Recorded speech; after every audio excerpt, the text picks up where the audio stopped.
షిబ్లీ గారు, ఒక సార్. సామాజిక స్పృహ ఉన్న వ్యక్తి నిజంగా నడుం బిగిస్తే సమాజానికి ఎలా మేలు చేకూరుతుంది అనేది మీరు నిలువెత్తు ఉదాహరణ. దేనికి చెప్తున్నానంటే, మొన్న మనం ఒక చిన్న టాపిక్ చేసాం. మైనారిటీస్కి విదేశీ విద్య జగన్మోహన్ రెడ్డి గారి ప్రభుత్వం ఆపేస్తే వెంటపడి తరిమి తరిమి మరి మీరు కోర్టు ద్వారా మళ్ళీ స్టార్ట్ చేసే పని చేశారు. ఇవాళ నాకు పేపర్లో చూస్తే చాలా ఆనందం వేసింది. అది దేనికంటే, పేపర్లో వచ్చింది ఏంటంటే వాళ్ళ ఆంధ్రజ్యోతిలో చంద్రబాబు గారి హయాంలో దాదాపు 4,923 మంది లబ్ధిదారులు ఉన్నారు. జగన్మోహన్ రెడ్డి గారి హయాంలో గత 2 సంవత్సరాల్లోనే 116 మంది మాత్రమే ఉన్నారు. ఆ 116 మంది కూడా నిజంగా చెప్పాలంటే మీ ఖాతాలోనే వేసుకోవాలి అసలు. యు ఆర్ అవునండి. Person and you are the sole reason behind. Sir చెప్పండి సార్. అంటే ఆ, మన చాలా మంది తెలియాల్సింది ఉంది, ఇది మరుగున పడకూడదు. ఎందుకంటే మీలాగా 10 మంది రేపు పొద్దున్న స్ఫూర్తి వచ్చి గవర్నమెంట్ ఎవరున్నా సరే ఇలా ప్రశ్నించే గొంతుకుంటే రాష్ట్రానికి కూడా మంచిది కదా. చెప్పండి సార్ అసలు దీని వెనకాల మీ సార్, ఒకటి ఇక్కడ చాలా స్పష్టంగా మనం చెప్పొచ్చు. మన గౌరవ ముఖ్యమంత్రి వర్యులు మాన్యశ్రీ శ్రీ వైఎస్ జగన్మోహన్ రెడ్డి గారు మాట్లాడితే అంటే ప్రతి ప్రసంగంలో కూడాను నా ఎస్సీలు, నా ఎస్టీలు, నా బీసీలు, నా మైనార్టీలు అని చెప్పేసి నా నా నా నా అని చెప్పేసి మా జీవితాల్ని సంకనాకి ఇచ్చేసాడని చెప్పి చెప్పడంలో ఏ మాత్రం కూడాను అస్యోక్తి లేదు. అందుకు ఒక లైవ్ ఎగ్జాంపుల్ ఏదైనా ఉందంటే అది విదేశీ విద్యా పథకం మాత్రమే. ఎందుకంటే ఒక సామాన్య మధ్యతరగతి కుటుంబానికి విదేశాలకు పంపించి అతను ఒక ఒక వాళ్ళ అబ్బాయి లేకపోతే వాళ్ళ పిల్లలు విదేశీ విద్యకు వాళ్ళు ఆ, అందుకోవాలంటే కనుక అది కేవలం వాళ్ళ స్తోమతలో ఉన్నటువంటి పని ఏమాత్రం కూడా కాదు. దానికి గత ప్రభుత్వం ఏం చేసిందంటే ఫాల్ సీజన్ లో, స్ప్రింగ్ సీజన్ లో అని చెప్పేసి సపరేట్ చేసి ఆ విదేశాలకు ఎవరైతే డిగ్రీ చదివినటువంటి విద్యార్థులు ఉన్నారో, whether it is SC, ST, BC, minority ఎవరైనా కానీ కొన్ని కండిషన్స్ అనేది, కండిషన్స్ కూడా ఏంటి, వెరీ సింపుల్ కండిషన్స్. కండిషన్స్ అంటే వాళ్ళ పెద్ద కండిషన్స్ కూడా ఏం పెట్టలేదు. డిగ్రీ కంప్లీట్ చేసి ఉండాలి, పీజీకి అని చెప్పేసి మీరు బయటకు వెళ్ళినట్టుగా ఉండాలి.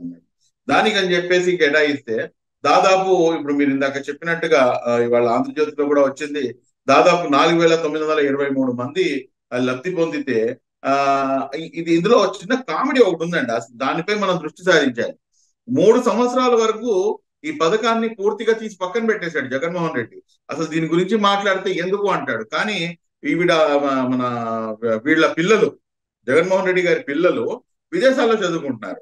మీ పిల్లలైతే విదేశాల్లో చదువుకోవచ్చు, మీ పిల్లలైతే విదేశాల్లో వెళ్ళి అత్యున్నత విద్యను అభ్యసించవచ్చు. పేదవాడి పిల్లలు, మీరు పేదవారికి పెత్తందారులకు మధ్యలో యుద్ధం అంటున్నారు. నిజంగానే మీరు పెత్తందారులు కాబట్టే మా పేదవాళ్ళ మధ్యలో యుద్ధం జరుగుతుంది. ఎందుకంటే మీరు ఇప్పుడు చూడండి, మీరు 3 సంవత్సరాలు మీరు ఇవ్వకుండా ఆపింది ఏంటంటే, గత ప్రభుత్వ హయాంలో ఎవరైతే లాస్ట్ లో వెళ్ళినటువంటి విద్యార్థులు ఉన్నారో వాళ్ళకి ఇవ్వాల్సినటువంటి ఏదైతే అమౌంట్ ఉందో ఆ అమౌంట్ ఇవ్వకుండా మీరు గత ప్రభుత్వంలో వెళ్ళారు కాబట్టి మేము ప్రభుత్వం మారిపోయింది, మేము ఇవ్వము పోండి అన్నాడు. అసలు ఏమన్నా మాట ఉందా సార్ అసలు అది? ఎందుకంటే ప్రభుత్వాలు మారవు అంటే రాజకీయ పార్టీలు మారవచ్చు, కానీ ప్రభుత్వాలు ఏముంది చెప్పండి. ప్రభుత్వం ఎప్పటికైనా కానీ ప్రభుత్వమే. వైఎస్ఆర్ కాంగ్రెస్ పార్టీ ప్రభుత్వమనో లేకపోతే తెలుగుదేశం పార్టీ ప్రభుత్వమనో ఉండదు. ఈ విషయం మినిమం కామన్ సెన్స్ కూడాను ఈ ప్రభుత్వానికి లేదు అన్న సంగతి అప్పటికి కానీ అర్థమైంది. అప్పుడు మనం ఈ విదేశీ విద్యా పథకం అని చెప్పేసి ఆ ఈ మన కోర్టులో ప్రజా ప్రయోజన వ్యాజ్యం అనేది దాఖలు చేయడం జరిగింది. దాఖలు చేస్తే అక్కడ ఏడిపించి ఏడిపించి ఏడిపించి ఏడిపించి లాస్ట్ కి లాస్ట్ అప్పుడు ఆయన కోర్టు మొట్టికాయలు వేసిన తర్వాత సచ్చినట్టుగా అప్పుడు రిలీజ్ చేశాడు. అప్పుడు రిలీజ్ చేసిన తర్వాత కూడాను అన్ నంబర్ ఆఫ్ కండిషన్స్, అంటే మొత్తం దేశంలో టాప్ 100 యూనివర్సిటీస్ లో వస్తేనే ఆ విదేశీ విద్యకి మీరు అర్హులవుతారు అని చెప్పి చెప్పడం జరిగింది. అంటే ఎంతమంది అవుతారు సార్ అలాగా? ఏమైనా మినిమం కామన్ సెన్స్ అదే. ఈ దుల్హన్ పథకంకి 10వ తరగతి నిబంధన పెట్టిన విధంగా టాప్ 100 యూనివర్సిటీస్ అని పెట్టాడు. అది కాస్త 116కి పడిపోయింది. అంటే ఇవ్వడం ఇష్టం లేదు ఇక్కడ. ఎస్సీ, ఎస్టీ, బీసీ, మైనార్టీల ద్రోహి జగన్మోహన్ రెడ్డి అన్న సంగతి చాలా స్పష్టంగా అర్థమవుతుంది. 4,923 మంది ఎక్కడ, 116 మంది ఎక్కడ? కనీసం ఎక్కడైనా కానీ నక్కకి నాగలోకానికి ఉన్నంత తేడా కాదు, దానికన్నా ఇంకా దారుణమైనటువంటి డిఫరెన్స్ ఈ రోజున ఉంది. మళ్ళా రెండో వైపున ఈయన మాట్లాడే మాటలు ఏంటంటే పెత్తందారులకి పేదల ప్రభుత్వానికి మధ్యలో ఇది మా పోరాటం అండి అంటారు. ఇప్పుడు చెప్పండి, ఇప్పుడు ఎవరు పేదలు, ఎవరు పెత్తందారులు? మీ పిల్లలకేమో మీరు విదేశాల్లో చదివిస్తారు, మా పిల్లలకేమో, మా ఎస్టీ, ఎస్టీ, బీసీ, మైనార్టీ, బడుగు బలహీన వర్గాల పిల్లలకేమో మీరు తీసుకెళ్లి అధమ పాతాళానికి మీరు తోసేస్తారు. రెండో వైపు మేనిఫెస్టోనేమో నాకు భగవద్గీతతో, మేనిఫెస్టోనేమో నాకు బైబిల్తో, ఖురాన్తో నాకు సమానం అంటాడు. నిజం చెప్పాలంటే ఏ ఒక్క దివ్య గ్రంథం కూడాను తప్పు మాట్లాడదండి. ఏ ఒక్క దివ్య గ్రంథం కూడాను ఎక్కడ కూడాను అబద్ధం పలకదండి.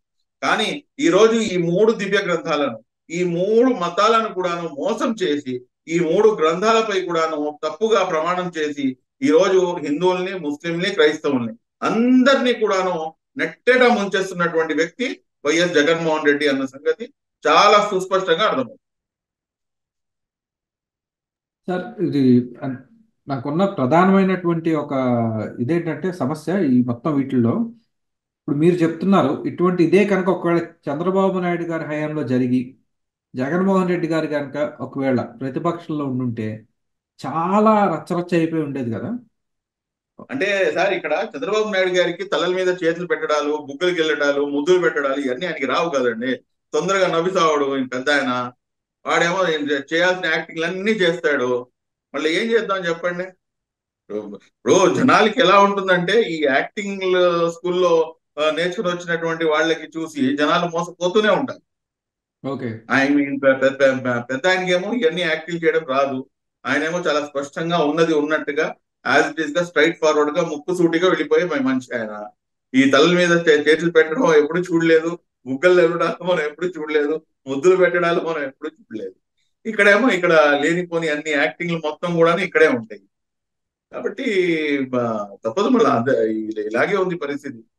ప్రజల్లో ఎంత అవేర్నెస్ వస్తుంది సార్ అంటే ఇప్పుడు గతంలో అంతే అంటే ప్రజల్లో అవేర్నెస్ అంటేనండి ఒకటైతే చెప్పగలను సార్, ప్రజల్లో అయితే మంచి అవేర్నెస్ వచ్చిందండి. ఎందుకంటే మీరు ఒకటి గమనించండి, ఈ రోజున ఒక ఆటో డ్రైవర్, మీరు ఈ రోజున మీరు ఎక్కడికి వెళ్ళినా కానీ మీరు ఆటోలో ప్రయాణం చేస్తే ఆ ఆటో అతనితో అడిగితే, ఎందుకంటే మీరు లబ్ధి పొంది కూడాను వాళ్లే స్వయంగా దీనికి ప్రభుత్వానికి వ్యతిరేకంగా మాట్లాడుతున్నారు. ఎందుకు వ్యతిరేకంగా మాట్లాడుతున్నారు? The reason behind that is very simple. అదేంటంటే వీళ్ళు 10,000 రూపాయలు వాళ్ళకి ఆటో వాళ్ళకి ప్రభుత్వం తరఫు నుంచి లబ్ధి చేకూరుతుంటే వాళ్ళకి తెలియకుండా వెనకాల నుంచి దాదాపు ఒక 30 నుంచి 40 వేల రూపాయలు దోపిడీ జరుగుతుంది. ఈ సంగతి వాళ్ళు చాలా స్పష్టంగా వాళ్ళకి అర్థమైపోయింది. అదే విధంగా ఇంట్లో గృహిణులు ఎవరైతే ఉంటారో వాళ్ళు సైతం కూడాను ప్రతి విషయం కూడా వాళ్ళకి అర్థమైపోయింది. మాకు వస్తుంది ఎంత, మాకు తెలియకుండా పోతుంది ఎంత అని. ఇదంతా ఒక ఎత్తు అయితే కనుక ఈ రోజు ప్రజలు చాలా స్పష్టంగా ఒక విషయంపై అయితే వాళ్ళకి అవగాహన వచ్చింది. అదేంటంటే ఈ రాష్ట్రంలో డెవలప్మెంట్ అనేది ఎక్కడ కూడాను ఏ కోసరం కూడాను లేదు. డెవలప్మెంట్ అనేది కనీస సదుపాయాలైనటువంటి రోడ్లు కూడాను సరిగ్గా లేవు అన్న సంగతి ఈ రోజు రాష్ట్ర ప్రభుత్వానికి చాలా రాష్ట్ర ప్రభుత్వంపై ప్రజలకి ఒక రకమైనటువంటి అభిప్రాయంలోకి వాళ్ళు వెళ్ళిపోయారు. కాబట్టి ఖచ్చితంగా ఈసారి మనం చేంజ్ అనేది కోరుకుంటున్నారు. ఆ చేంజ్ ఎలాంటిదంటే రాబోయే తరాలకు, అదే విధంగా ఇక్కడ ఉన్నటువంటి యువకులు ఎవరైతే ఉన్నారో వాళ్ళకి ఉద్యోగాలు రావాలి, వాళ్ళ యొక్క భవిష్యత్తు తరాలకు ఒక మార్గదర్శకత్వంగా రావాలి అని చెప్పేసి ఈ రోజు జనాల్లో అయితే చాలా మంచి చేంజ్ అనేది అయితే మటుకు కనిపిస్తుంది. చూద్దాం సార్ మరి జనాలు మళ్ళీ మాటి మాటికి మోసపోతారా లేకపోతే ఈసారి వేరేగా ఉంటారా అనేది చూద్దాం. చెప్తాయి కదా. Thank you sir.